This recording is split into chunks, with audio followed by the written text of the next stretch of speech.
കർത്താവായ യേശുവിൻ്റെ അതിപരിശുദ്ധ നാമം മഹത്വപ്പെടുമാറാകട്ടെ.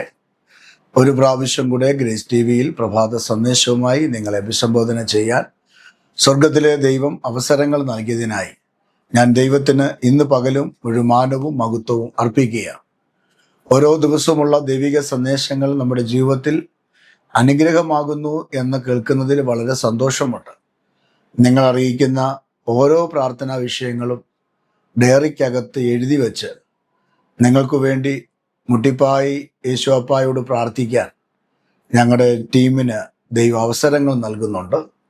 തീർച്ചയായും കർത്താവ് നിങ്ങളെ അധികമായി വർദ്ധിപ്പിക്കുകയും അനുഗ്രഹിക്കുകയും പുതിയ വഴികളിലും അനുഗ്രഹങ്ങളിലും ദൈവം നിങ്ങളെ ആക്കി തീർക്കട്ടെ എന്ന് ക്രിസ്തുവിൽ ഞാൻ നിങ്ങൾക്ക് വേണ്ടി പ്രാർത്ഥിക്കുകയാണ്. കഴിഞ്ഞ നാളുകളിൽ പരിശുദ്ധ ആത്മാവ് നമ്മെ സഹായിച്ചു. യേശുവിൻ്റെ വലിയ സ്നേഹം കൊണ്ടും കൃപ കൊണ്ടും നമ്മൾ അനുഗ്രഹം അനുഭവിപ്പാൻ സ്വർഗത്തിലെ ദൈവം നമുക്ക് അവസരങ്ങൾ നൽകിയല്ലോ. തീർച്ചയായും കർത്താവിൻ്റെ വലിയ കരുതലും വിശ്വസ്തതയും എന്നും നിങ്ങൾക്ക് കോട്ടയായി സങ്കേതമായി അനുഗ്രഹമായി തീരട്ടെ എന്ന് ഞാൻ ആത്മാർത്ഥമായി നിങ്ങൾക്ക് വേണ്ടി ഈ രാവിലെയും യേശുവിൻ്റെ മുമ്പിൽ മുട്ടുകുത്തുന്നു. തീർച്ചയായും കർത്താവ് നിങ്ങളെ വർദ്ധിപ്പിക്കും. നിങ്ങൾക്ക് നല്ല ജോലി തരും കേട്ടോ. നിങ്ങളുടെ കുഞ്ഞുങ്ങളെ എല്ലാം ദൈവം മാനിക്കും. ഞാനൊരു കാര്യം പറയാം. യേശുവിൻ്റെ മുഖത്ത് നോക്കി ആരും നിരാശപ്പെട്ടു പോയിട്ടില്ല. യേശുവിൻ്റെ മുഖത്ത് നോക്കി ആരും തകർന്നു പോയിട്ടില്ല. എല്ലാവരെയും ദൈവം മാനിച്ചിട്ടുണ്ട്, അനുഗ്രഹിച്ചിട്ടുണ്ട്. തീർച്ചയായും നിങ്ങളെയും ആ യേശുഅപ്പ കൈവിടത്തില്ല. നിങ്ങൾക്ക് വേണ്ടതെല്ലാം നിങ്ങൾ ജനിക്കുന്നതിന് മുമ്പേ നിങ്ങൾക്ക് വേണ്ടി കരുതി വെച്ചിട്ടുണ്ട്. ഒരു മനുഷ്യൻ ജനിക്കുന്നതിന് മുമ്പ് ഏദൻ തോട്ടത്തിൽ വേണ്ടതെല്ലാം ഒരുക്കി വെച്ച ദൈവം നമ്മളും നമ്മുടെ കുഞ്ഞുങ്ങളും ജനിക്കുന്നതിന് മുമ്പ് നമുക്ക് വേണ്ടത് കരുതി വെച്ചിട്ടുണ്ട്. ആ കരുതൽ അനുഭവിപ്പാൻ ദൈവം ഇടയാകട്ടെ എന്ന്, ദൈവം നിങ്ങൾക്ക് അവസരം തരട്ടെ എന്ന് പറഞ്ഞുകൊണ്ട് ഇന്നത്തെ ചിന്തയിലേക്ക് പ്രവേശിക്കാൻ കർത്താവിൽ ആഗ്രഹിക്കുകയാണ്. ഇന്നത്തെ ചിന്താവിഷയം മത്തായിയുടെ സുവിശേഷം 27-ാം അധ്യായം 12-ാമത്തെ വാക്യമാണ്. വാക്യം ഇങ്ങനെയാണ്: മഹാപുരോഹിതന്മാരും മൂപ്പന്മാരും കുറ്റം ചുമത്തുകയിൽ അവന് ഒന്നും ഉത്തരം പറഞ്ഞില്ല. അനുഗ്രഹിക്കപ്പെട്ട നല്ല വേദവാക്യത്തിനായി ഞാൻ ദൈവസന്നിധിയിൽ സ്തോത്രം ചെയ്യുകയാണ്. മത്തായിയുടെ സുവിശേഷം 27-ാം അധ്യായത്തിൽ നിന്നാണല്ലോ നാം ഈ ഭാഗം വായിച്ചത്. നമ്മുടെ വാഴ്ത്തപ്പെട്ട കർത്താവായ യേശു ക്രിസ്തുവിനെ മഹാപുരോഹിതന്മാരുടെ മുമ്പിലും കയ്യഫാവിൻ്റെ മുമ്പിലും പിന്നീട് പൊന്തിയോസ് പീലാത്തോസിൻ്റെ മുമ്പിലും കൊണ്ടുപോയി വിധിക്കുന്ന ഒരു ഭാഗമാണ് നമുക്കിവിടെ കാണാനായിട്ട് കഴിയുന്നത്. യേശു കർത്താവിൻ്റെ 3.5 വർഷത്തെ ശുശ്രൂഷയുടെ അവസാന മണിക്കൂറുകളിൽ ഗദസമനത്തോട്ടത്തിൽ വെച്ച് യേശുവിനെ ചങ്ങലധാരിയായി പിടിക്കപ്പെടുകയാണ്. മഹാപുരോഹിതന്മാരും പടയാളികളും ചേവകരും വന്ന് യൂദാസിന്റെ നേതൃത്വത്തിൽ യേശുവിനെ പിടിച്ചുകൊണ്ടു പോകുന്ന ഭാഗം നമുക്ക് കാണാൻ കഴിയും. അതിനുശേഷം ഒരു രാത്രി യേശുവിനെ വിധിക്കുകയാണ്. അവനിലൊരു കുറ്റവും കാണുന്നില്ല എന്ന് പീലാത്തോസ് തൻ്റെ ഭാര്യ ഒക്കെ ആണയിട്ട് പറഞ്ഞു. എന്നാലും മഹാപുരോഹിതന്മാർക്ക് യേശുവിനെ ക്രൂശിക്കണം എന്ന കാരണത്താൽ ആ യേശുവിനെ തകർക്കുവാൻ ഏൽപ്പിച്ചു കൊടുക്കുകയാണ്. എന്നാൽ ഇവിടെ കാണുന്നത് മഹാപുരോഹിതന്മാരും മറ്റ് മൂപ്പന്മാരും യേശുവിനെ കുറ്റം ചുമത്തി. യേശുവിനെ കുറ്റം ചുമത്തിയാൽ യേശു ഒരു വാക്കും എന്ത് ചെയ്തില്ല, പറഞ്ഞില്ല. അതിന് കാരണം യേശു ഒരു വാക്കും സംസാരിക്കാഞ്ഞതിൻ്റെ കാര്യം യേശുവിനറിയാം. യേശു മരിക്കപ്പെടണമെന്ന്, യേശുവിൻ്റെ അന്ത്യം ഇങ്ങനെയാണെന്ന് യേശുവിന് നന്നായിട്ടറിയാം. കാരണം ക്രൂശിൽ കൂടെയാണ് മാനവജാതിക്ക് പാപപരിഹാരം ലഭിക്കുന്നതെന്ന് യേശുവിന് നന്നായിട്ടറിയാം. അതുകൊണ്ട് ഇവരിങ്ങനെ കുറ്റാരോപണം നടത്തി യേശുവിനെ ഇങ്ങനെ വിധിക്കുമ്പോൾ, കുറ്റപ്പെടുത്തുമ്പോൾ, ആരോപിക്കപ്പെടുമ്പോൾ യേശു മൗനമായിരുന്നു. സാധാരണഗതിയിൽ ക്രൂശിക്കാൻ കൊണ്ടുപോകുന്ന അല്ലെങ്കിൽ അവസാന ശിക്ഷ, വധശിക്ഷ കൊടുക്കാൻ കൊണ്ടുപോകുന്ന ഒരു കുറ്റവാളി, ആ കുറ്റവാളി എങ്ങനെയെങ്കിലും രക്ഷപ്പെടാൻ വേണ്ടി പറയും, ഞാൻ ആ തെറ്റ് ചെയ്തിട്ടില്ല, അല്ലെ എന്നോട് ക്ഷമിക്കണം, ഞാൻ തെറ്റിപ്പോയി എന്നൊക്കെ പറയും. എന്തായാലും അവിടെ പ്രതികരിക്കും. പക്ഷെ ഇവിടെ യേശുവിനെ നിന്ദിച്ചിട്ടും യേശുവിൽ ഒരു കുറ്റവും കാണാൻ പറ്റാതെ വന്നിട്ടും യേശു ഒരു വാക്കുപോലും എന്ത് ചെയ്തില്ല, മിണ്ടിയില്ല. വേഗത്തിൽ ദൈവം നമ്മുടെ കാര്യങ്ങൾക്ക് മറുപടി തരണമെങ്കിൽ ചില വിഷയങ്ങളിൽ ചില വ്യക്തികളുടെ കാര്യത്തിൽ നമ്മൾ മൗനമായിട്ടിരിക്കണം. പലപ്പോഴും നമ്മൾ മൗനമാകാത്തതിൻ്റെ കുഴപ്പം നമുക്കറിയാം. അത് ആ പ്രശ്നം സങ്കീർണമാകുന്നു, അത് വഷളായി മാറുന്നുണ്ട്. എന്നാൽ ദൈവത്തിൻ്റെ കരുതലും ദൈവത്തിൻ്റെ വിശ്വസ്തതയും ദൈവത്തിൻ്റെ സ്നേഹവും വലുതാണ്. പ്രിയപ്പെട്ട സഹോദരങ്ങളോട് ഞാൻ ആത്മാർത്ഥമായി പറയാം, എല്ലാത്തിനും കയറി ആൻസർ കൊടുക്കരുത്. കഴിഞ്ഞ ദിവസം ഞാൻ പ്രസംഗിച്ചപ്പോൾ ഞാൻ എൻ്റെ പ്രിയപ്പെട്ടവരോട് പറഞ്ഞൊരു കാര്യമുണ്ട്. ഒരു ക്വസ്റ്റ്യന് 2 ആൻസർ ഇല്ല. 2 ആൻസർ ഉണ്ടെങ്കിൽ 2 ആൻസർ എഴുതിയാൽ ആ ക്വസ്റ്റ്യൻ അസാധുവാകും. അതുകൊണ്ട് ഒരു ക്വസ്റ്റ്യന് ഒരു ആൻസറേ ഉള്ളൂ. ആ ആൻസർ നമ്മൾ ചെയ്താൽ പിന്നെ ദൈവത്തിന് ചെയ്യാൻ പറ്റത്തില്ല. അതുകൊണ്ട് ദൈവം ആ ആൻസർ ചെയ്യേണ്ടതിന് നമ്മൾ ആൻസർ കൊടുക്കാതെ നമ്മൾ ചില മേഖലകളിൽ മൗനമായിരിക്കണം. വീട്ടിലുള്ളവരുടെ മുമ്പിൽ, സഹോദരങ്ങളുടെ മുമ്പിൽ, കൂട്ടുകാരുടെ മുമ്പിൽ, ജോലി സ്ഥലത്ത്, പള്ളിയിൽ, നമ്മളായിരിക്കുന്ന സൊസൈറ്റിയിൽ ചില ചോദ്യങ്ങൾ നമുക്കെതിരെ വരുമ്പോൾ അത് നമ്മളെ തളർത്തുന്ന, വേദനിപ്പിക്കുന്ന, അസ്വസ്ഥപ്പെടുത്തുന്ന, നമ്മുടെ ജീവിതം പോലും വേണ്ട എന്ന് വെക്കത്തക്ക നിലയിലുള്ള തിക്താനുഭവങ്ങൾ ജീവിതത്തിൽ കടന്നു വരുമ്പോൾ യേശുവിനെ പോലെ മൗനമായിരിക്കണം. യേശു മൗനമായിരുന്നു. യേശു ഒരക്ഷരം എന്ത് ചെയ്തില്ല, മിണ്ടിയില്ല. ഇവിടെ എഴുതിയിരിക്കുന്നത് മഹാപുരോഹിതന്മാരും മൂപ്പന്മാരും കുറ്റം ചുമത്തി എന്നാണ്. എന്താണ് യേശുവിനെ പറ്റിയുള്ള കുറ്റം? 3 കാര്യങ്ങൾ ഞാൻ ആ ഭാഗത്ത് നോട്ട് ചെയ്തു. ഒന്നാമത്തേത്, അവൻ ജനത്തെ വഴിതെറ്റിക്കുന്നു എന്നുള്ളതാണ് ഒന്നാമത്തെ കുറ്റം. യേശു ജനത്തെ വഴിതെറ്റിക്കുന്നു. രണ്ടാമത്തെ കുറ്റം, സീസർക്ക് കരം കൊടുക്കുന്ന അല്ലെങ്കിൽ നികുതി കൊടുക്കുന്നത് യേശു തടഞ്ഞു എന്നാണ് രണ്ടാമത്തെ കുറ്റം. മൂന്നാമത്തെ കുറ്റം, യേശു രാജാവാണെന്ന് സ്വയം പ്രഖ്യാപിക്കപ്പെട്ടു. യേശു രാജാവാണെന്ന് പറഞ്ഞു. അപ്പം ഈ 3 കാര്യങ്ങളാണ് മഹാപുരോഹിതന്മാര് പൊന്തിയോസിൻ്റെയും പീലാത്തോസിൻ്റെയും ഒക്കെ മുമ്പിൽ വിളിച്ചു പറഞ്ഞ് യേശുവിനെ അപമാനിച്ചത്. വാസ്തവത്തിൽ യേശു സീസർക്ക് കരം കൊടുക്കുക അല്ലെങ്കിൽ നികുതി കൊടുക്കുക തെറ്റാണെന്ന് യേശു എവിടെയെങ്കിലും പറഞ്ഞോ? ഇല്ല. ഒരിക്കൽ യേശു കർത്താവ് ഒരു നാണയമെടുത്ത് അത് 2 വശം കാണിച്ചിട്ട് പറഞ്ഞു, കൈസർക്കുള്ളത് കൈസർക്കും ദൈവത്തിനുള്ളത് ദൈവത്തിനും എന്നാണ്. അപ്പോൾ ഇവിടെ യേശു കർത്താവ് തന്നെ പത്രോസിന്റെ ജീവിതത്തിൽ പഠിക്കുമ്പോൾ കാണാൻ കഴിയുന്നു.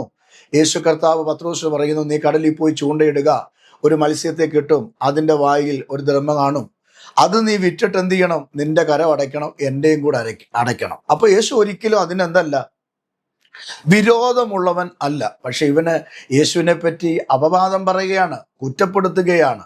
എന്താണ്?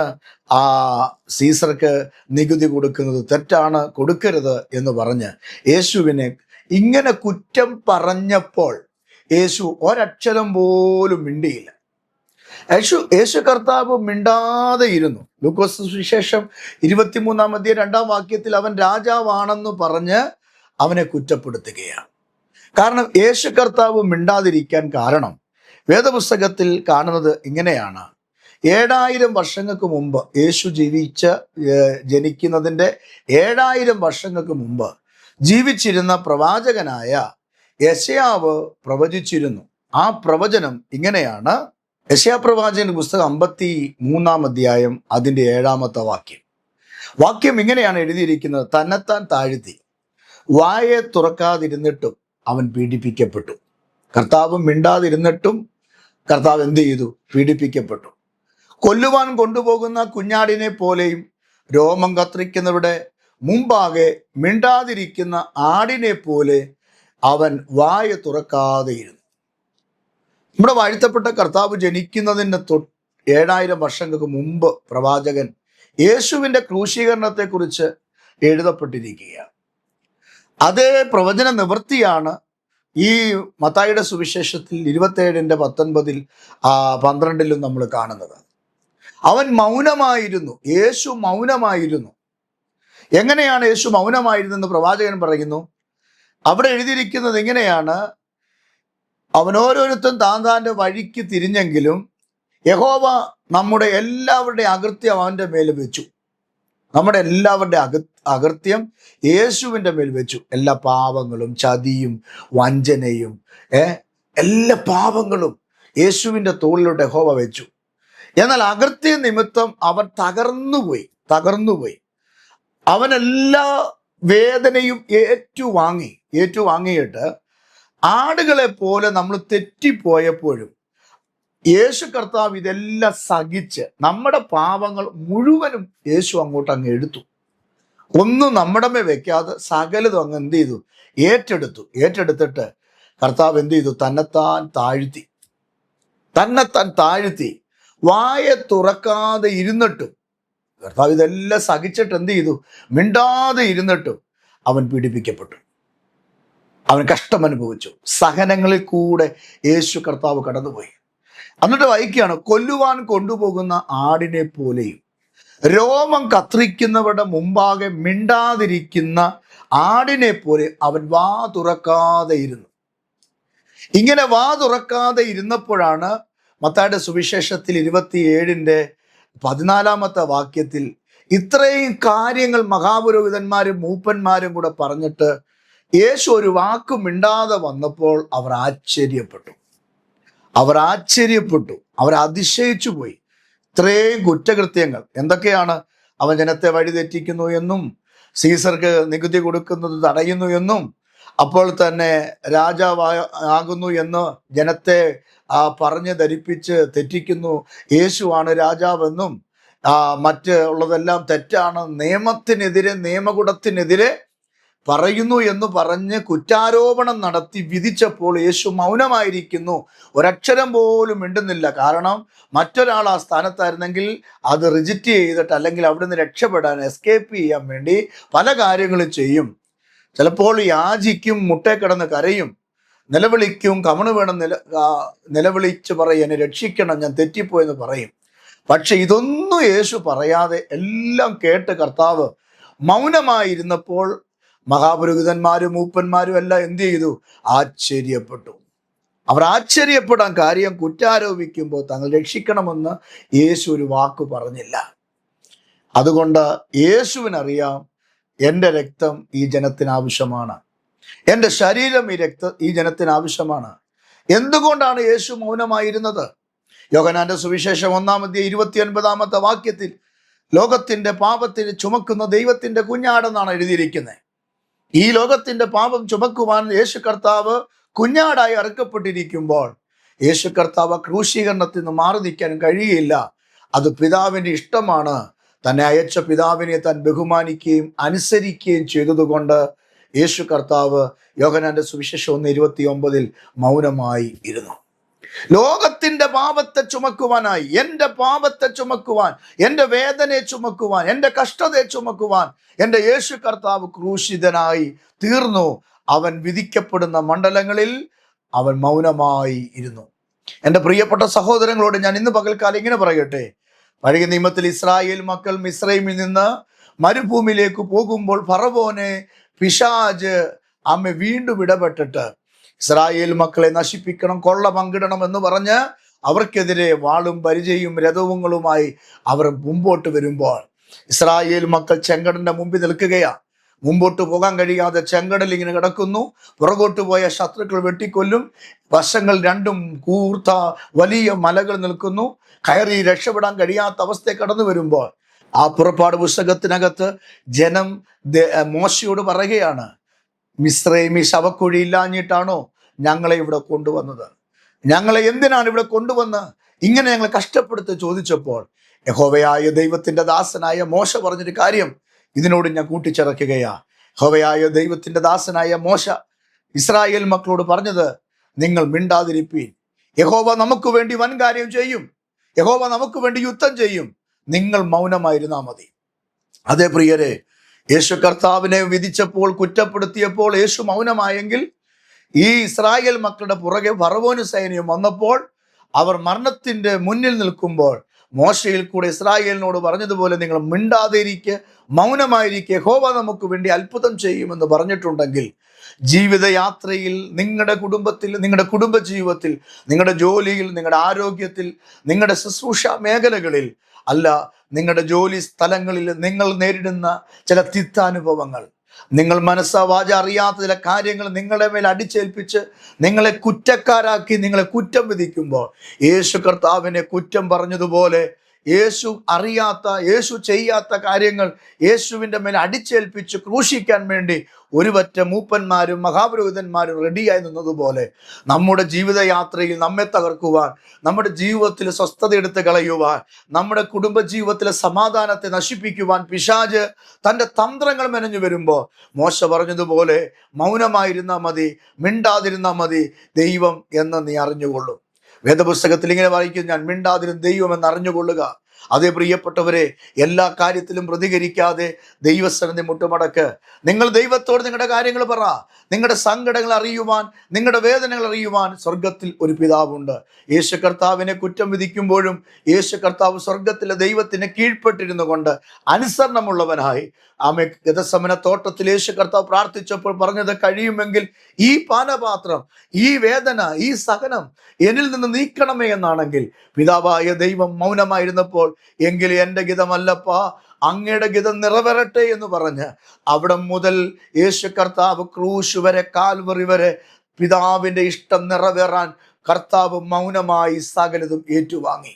യേശുവിൻ്റെ മുഖത്തെ രോമം പിച്ചിപ്പറിച്ചപ്പോഴും, യേശുവിൻ്റെ മുഖത്ത് തുപ്പിയപ്പോഴും, യേശുവിൻ്റെ തലയിൽ മുൾക്കിരീടം വെച്ചപ്പോഴും, കണ്ടം മുഴുതു മറിക്കുന്ന പോലെ ശരീരം മുഴുവൻ അടിച്ച് കീറി ആമെ വല്ലാത്ത അവസ്ഥയിലാക്കി കളഞ്ഞപ്പോഴും നോക്കുക, അവൻ്റെ മുഖത്ത് കറുത്ത തുണി വെച്ച് കെട്ടി അവൻ്റെ കണ്ണടച്ച് കോലുകൊണ്ട് തലക്കടിച്ചപ്പോഴും, അവനെ പരിഹസിച്ചപ്പോഴും അപമാനിച്ചപ്പോഴും, യെശയ്യാവിൻ്റെ ഭാഷയിൽ കണ്ടാൽ ആളല്ലാത്ത രൂപത്തിൽ മാംസപിണ്ഡമാകേണ്ട അവസ്ഥ മുമ്പിൽ കടന്നു വന്നപ്പോഴും, അറുക്കുവാൻ കൊണ്ടുപോകുന്ന കുഞ്ഞാടിനെ പോലെ എൻ്റെ വാഴ്ത്തപ്പെട്ട കർത്താവ് ആ പടയാളികളുടെയും ക്രൂരന്മാരുടെയും റോമ പടയാളികളുടെയും മുമ്പിൽ, മഹാപുരോഹിതന്മാരുടെ മുമ്പിൽ, മൂപ്പന്മാരുടെ മുമ്പിൽ തന്നെ ക്രൂശിക്ക എന്ന് ആർത്തു വിളിച്ച ജനത്തിൻ്റെ മുമ്പിൽ യേശു കർത്താവ് മൗനമായിരുന്ന് അതിനെല്ലാം സഹിച്ചതുപോലെ 2026 ആരംഭത്തിൽ ഗ്രേസ് ടിവിയുടെ പ്രേക്ഷകരോട് ഞാൻ പറയാം, ജീവിതത്തിൽ നിങ്ങൾ പ്രതീക്ഷിക്കാത്ത വേദനകളും കഷ്ടതകളും ദുഃഖങ്ങളും ആക്ഷേപങ്ങളും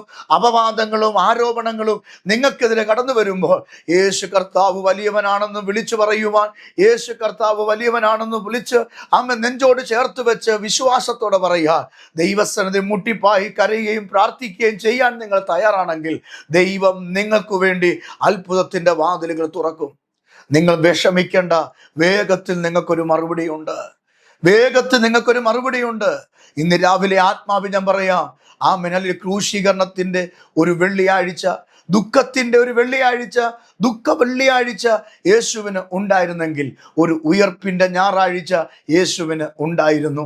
ഇന്ന് രാവിലെ ദൈവസന്നിധിയിൽ കേൾക്കുന്ന പ്രിയപ്പെട്ടവരെ, ഇന്ന് നിങ്ങൾക്ക് ദുഃഖത്തിൻ്റെ വെള്ളിയാഴ്ചയാകാം. നിങ്ങളുടെ തലമുറ നോക്കുമ്പോൾ ദുഃഖത്തിൻ്റെ വെള്ളിയാഴ്ചയാകാം. നിങ്ങളുടെ ഭർത്താവിനെ നോക്കുമ്പോൾ ഒരു ദുഃഖത്തിൻ്റെ വെള്ളിയാഴ്ചയാകാം. നിന്റെ സാമ്പത്തിക, നിന്റെ ഭൗതിക വീടിൻ്റെ കാര്യങ്ങൾ നിങ്ങൾ നോക്കുമ്പോൾ ദുഃഖത്തിൻ്റെ വെള്ളിയാഴ്ചയാകാം. നിന്റെ ജോലിയോ ശുശ്രൂഷയോ ആത്മീക ശുശ്രൂഷയോ മറ്റേത് കാര്യത്തിൽ നിങ്ങൾ ഇടപെടുന്നോ അതിനകത്ത് നിങ്ങൾക്ക് ഇന്ന് ഒരു ദുഃഖത്തിൻ്റെ വെള്ളിയാഴ്ചയാകാം. നിങ്ങളെ സഹായിക്കാൻ ആരുമില്ലാതെ നിങ്ങളെ ആക്ഷേപിക്കുന്ന, വെറുക്കുന്ന ഒരു വലിയ സമൂഹത്തിൻ്റെ മുമ്പിലായിരിക്കാം നിങ്ങളായിരിക്കുന്നത്. പക്ഷെ നിങ്ങൾ ജനുവിനാണെങ്കിൽ, നിങ്ങൾ ദൈവസന്നിധി വിശ്വസ്തരാണെങ്കിൽ നിങ്ങൾക്കൊരു ഞായറാഴ്ചയുണ്ട്. അത് ഉയർപ്പിൻ്റെ ഞായറാഴ്ചയാണ്. ഇവിടെ യേശു കർത്താവ് മൗനമായത് യേശുവിനറിയാം. ഇന്നവർ എൻ്റെ മുതുകത്ത് ചമ്മട്ടിയിട്ടാലും, എൻ്റെ മുഖത്തെ രോമം പിച്ചിപ്പറിച്ചാലും, ഇന്ന് അവരെൻ്റെ തലയിൽ മുൾക്കിരീടം വെച്ചാലും, എൻ്റെ മാംസത്തിന് വേണ്ടി അവർ കൊതിച്ച് അവർ എൻ്റെ വസ്ത്രത്തിന് വേണ്ടി ചീട്ടിട്ടാലും, എന്നെ ക്രൂശിൽ കയറ്റി ആണി അടിച്ചാലും, ഞാൻ എൻ്റെ തോളോട് തോള് ചായച്ച് ഞാൻ തന്നെ ആമേൻ മരിക്കേണ്ടി വന്നാലും, അരിമത്യക്കാരനായ ജോസഫിൻ്റെ കല്ലറയിൽ ഞാൻ അടക്കപ്പെടേണ്ടി വന്നാലും, യേശു മൗനമായതിൻ്റെ അർത്ഥം എന്നെ ഉയർപ്പിക്കുന്ന ഒരു സമയമുണ്ട്, ഞാൻ ഉയർത്തൻ്റെ പിതാവിൻ്റെ അടുക്കൽ കടന്നു പോകുന്നൊരു സമയമുണ്ട് എന്ന് ഹൃദയത്തിനകത്ത് ആഴമായ ദൃഢധൈര്യമുള്ള യേശു സകലതും സഹിച്ചെങ്കിൽ ഇന്ന് രാവിലെ ചിലതിനോട് പറയുകയാ, നീ അത് സഹിക്ക്. ഒരുപക്ഷെ നിനക്കത് പൊറുക്കാൻ പറ്റാത്തതായിരിക്കാം. ആമേ, നീ എത്ര തേച്ചു മാച്ച് കളഞ്ഞാലും ആ മുറിവ് ഉണങ്ങാത്തതായിരിക്കാം. നീ പലവട്ടം ആഗ്രഹിച്ചു കാണും, എനിക്കൊന്ന് ക്ഷമിക്കണം, എനിക്കൊന്ന് സഹിക്കണമെന്ന് പറ്റുന്നില്ലായിരിക്കാം. ഉറക്കത്തെ കെടുത്തുന്ന വിഷയമായിരിക്കാം. പ്രാർത്ഥിച്ചിട്ടും മറുപടി കിട്ടാത്ത വിഷയമായിരിക്കാം. സ്വന്തം സഹോദരങ്ങളിൽ പോലും, ഒരമ്മയുടെ ഉദരത്തിൽ നിന്ന് വന്നവർ പോലും നിന്നോട് യുദ്ധം ചെയ്യുന്നുണ്ടാകാം. അമ്മ കൂടെ ഇരുന്ന് പ്രാർത്ഥിക്കുന്നവർ പോലും നിനക്ക് വേദനയാകും മാറുന്നുണ്ടാകാം. പക്ഷെ ഇന്ന് രാവിലെ ദൈവാത്മാവ് ഈ സന്ദേശം കേൾക്കുന്ന നിങ്ങളോട് പറയുകയാ, മൗനമായിരിക്കെ ജീവിക്കുന്ന ദൈവം ആരെന്ന് ദൈവത്തിന്റെ കരുതൽ എന്താണെന്ന്, നിന്നെ സ്നേഹിക്കുന്ന ദൈവം ആരാണെന്ന് ഈ 2026 ദൈവം നിങ്ങൾക്ക് വേണ്ടി വെളിപ്പെടുത്തും. യേശു കർത്താവിനെ മൂപ്പന്മാരും മഹാപുരോഹിതന്മാരും ഇത്രയും ദ്രോഹിച്ച് മനസ്സാവാച അറിയാത്ത കാര്യങ്ങൾ പറഞ്ഞ് ബർബാസിനെ വിട്ടുതരിക, യേശുവിനെ ക്രൂശിക്കുക എന്ന് പറഞ്ഞ ഈ ലോകത്തിൽ, പ്രിയപ്പെട്ടവരെ, യേശുവിനെ പിതാവാം ദൈവം മരിച്ചവരുടെ ഇടയിൽ നിന്ന് ഉയർപ്പിച്ചതുപോലെ ഇന്ന് രാവിലെ വിശ്വസിക്ക്, മരിച്ചവരുടെ ഇടയിൽ നിന്ന് ഉയർപ്പിച്ച് പിതാവിന്റെ വലതുപക്ഷത്ത് ഇന്നും മരിക്കാതെ നിർത്തിയെങ്കിൽ, ഞാൻ ഇന്ന് രാവിലെ ഞാൻ എൻ്റെ പ്രിയ സഹോദരങ്ങളോട് ഞാൻ വ്യക്തമായി പരിശുദ്ധാത്മാവിൽ ദൂത് പറയാം, നിന്ദിച്ചവരുടെ മുമ്പിൽ നീ ഉയർച്ച പ്രാപിക്കും.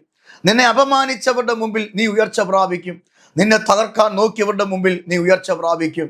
യേശുവിൻ്റെ മുഖത്തേക്ക് മാത്രം നീ നോക്കുക. യേശുവിനായി നിന്റെ ജീവിതം സമർപ്പിക്കുക. ആര് നിന്നെ എന്തും പറയട്ടെ, മൗനമായിരുന്ന് ദൈവസന്നിധി പ്രാർത്ഥിച്ചാൽ മതി. മൗനമായിരുന്നു പ്രാർത്ഥിച്ചാൽ മതി. എൻ്റെ ജീവിതത്തിൽ ശുശ്രൂഷ മേഖലകളിലൊക്കെ എത്രയോ സമയങ്ങൾ കർത്താവ് എന്നോട് പറഞ്ഞിട്ടുണ്ട്, നീ മൗനമായിരുന്നാൽ മതി. പക്ഷെ അവിടെയൊക്കെയും പ്രതികരിക്കാതെ മൗനമായിരുന്നത് കൊണ്ട് ഇന്ന് ഞാൻ അതിൻ്റെ റിസൾട്ടുകൾ കണ്ടിട്ടുണ്ട്. ഞാൻ ആ റിസൾട്ടുകൾ കണ്ട് ഞാനും എൻ്റെ കുടുംബവും ദൈവസന്നിധി നന്ദി പറഞ്ഞിട്ടുണ്ട്. ഇത്രമേൽ സ്നേഹിക്കുന്ന ഒരു യേശു ഞങ്ങൾക്കുണ്ടെന്ന്, ഇത്രമേൽ കരുതുന്ന ഒരു യേശു ഞങ്ങൾക്കുണ്ടെന്ന് ഞങ്ങൾക്ക് തിരിച്ചറിയാൻ കഴിഞ്ഞിട്ടുണ്ട്.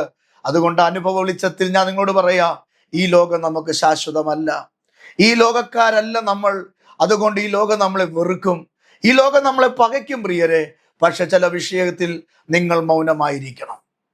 യേശു കർത്താവ് ഇവിടെ ചെയ്തത്, മത്തായിയുടെ സുവിശേഷം 1:29 ലോകത്തിന്റെ പാപം ചുമക്കാൻ യേശു ക്രൂശിതനാകണമെന്ന് യേശുവിന് അറിയാവുന്നത് കൊണ്ട് ഇത്രയും ആരോപണങ്ങൾ, ഇത്രയും വേദനകൾ യേശുവിൻ്റെ മുമ്പിൽ ഇട്ടുകൊടുത്തിട്ടും യേശു ഒരു വാക്കുപോലും പറയാതെ ആ വേദനയുടെ, ആ സഹനങ്ങളുടെ ഇടയിൽ യേശു സൈലന്റ് ആയെങ്കിൽ, ഇന്ന് രാവിലെ നിങ്ങൾ ചില വിഷയത്തിൽ സൈലന്റ് ആയിട്ടിരുന്നാൽ മതി. അപ്പോൾ നിങ്ങളുടെ ശത്രുപക്ഷം ഓർക്കും, നിങ്ങൾ മണ്ടനാണ്, നിങ്ങൾ പൊട്ടനാണ്, നിങ്ങൾക്ക് പ്രതികരിക്കാൻ ശക്തിയില്ല.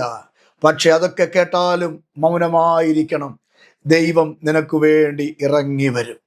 അതുകൊണ്ടാണ് ആമേൻ യേശു കർത്താവ് ഇവിടെ ചെയ്ത കാര്യം പത്രോസ് അപ്പോസ്തലൻ രേഖപ്പെടുത്തിയത്. 1 പത്രോസ് 2:23 വായിക്കുന്ന ഇങ്ങനെയാണ്, അവനെ ശകാരിച്ചിട്ടും അവൻ പകരം എന്ത് ചെയ്തില്ല? ശകാരിച്ചില്ല. അവനെ വേദനിപ്പിച്ചിട്ടും കഷ്ടത കൊടുത്തിട്ടും അവൻ ഭീഷണിപ്പെടുത്തിയില്ല. മൂന്നാമതായി പത്രോസ് പറയുകയാണ്, നീതിയോടെ വിധിക്കുന്നവന് കാര്യങ്ങൾ പരമേൽപ്പിച്ചു. 1 പത്രോസ് 2:23 നിങ്ങൾ എടുത്ത് വായിക്കൂ. സമയത്തിന്റെ പരിമിതി മൂലം ഞാൻ വായിക്കുന്നില്ല, നിങ്ങൾ എടുത്ത് വായിക്കൂ. നീതിയോടെ യേശു കർത്താവ് കാര്യങ്ങൾ വിധിക്കുന്നവന്റെ കയ്യിൽ പരമേൽപ്പിച്ചു. സ്നേഹിത, നീതിയോടെ വിധിക്കുന്ന ഒരു ദൈവമുണ്ട്. വക്രതയില്ലാതെ, കൈക്കൂലി വാങ്ങിക്കാതെ, മുഖപക്ഷം നോക്കാതെ, പക്ഷം ചേരാതെ നീതിയോടെ വിധിക്കുന്ന ഒരു ദൈവമുണ്ട്. ആ ദൈവത്തിന്റെ കയ്യിൽ നിന്റെ കാര്യം പരമേൽപ്പിക്കുക. നിനക്കെതിരെ എഴുന്നേറ്റവരെ, നിന്റെ നന്മ മുഴുവനും അടിച്ചുകൊണ്ട് പോയവരെ, നിനക്ക് ലഭിക്കേണ്ട സ്വത്ത്, വസ്തു, പണം അതൊക്കെ അപകരിച്ചു കൊണ്ടുപോയവരെ, നിന്റെ സ്വസ്ഥത എടുത്തു കൊണ്ടുപോയവരെ, നിന്നെ അസ്വസ്ഥപ്പെടുത്തിയവരെ, നീ നന്മ ചെയ്തിട്ടും ഗുണം ചെയ്തിട്ടും നിനക്ക് തിന്മയാക്കി തീർത്തവരെ നോക്കുക. ഒരു ദൈവസന്നിധിയിൽ നീ വല്ലാതെ ഭാരപ്പെടുന്നെങ്കിൽ അതൊരു പക്ഷേ സ്വന്തം കൂടപ്പുറപ്പിൽ നിന്നാകാം, സ്വന്തം അല്ലെങ്കിൽ കൂട്ടുവിശ്വാസിയിൽ നിന്നാകാം, സ്വന്തം ആളുകളിൽ നിന്നാകാം. നീ വില കൊടുത്ത, നീ പ്രാർത്ഥിച്ച, നീ കരഞ്ഞ, നീ ആഹാരം കൊടുത്ത, നീ പണം കൊടുത്ത, നീ പഠിപ്പിച്ച, നീ കല്യാണം കഴിപ്പിച്ച് വിട്ട വ്യക്തികളിൽ നിന്നാകാം. ഒരു പക്ഷേ ഒരു വീട് വെച്ച് കൊടുത്ത വ്യക്തികൾ പോലെയാകാം.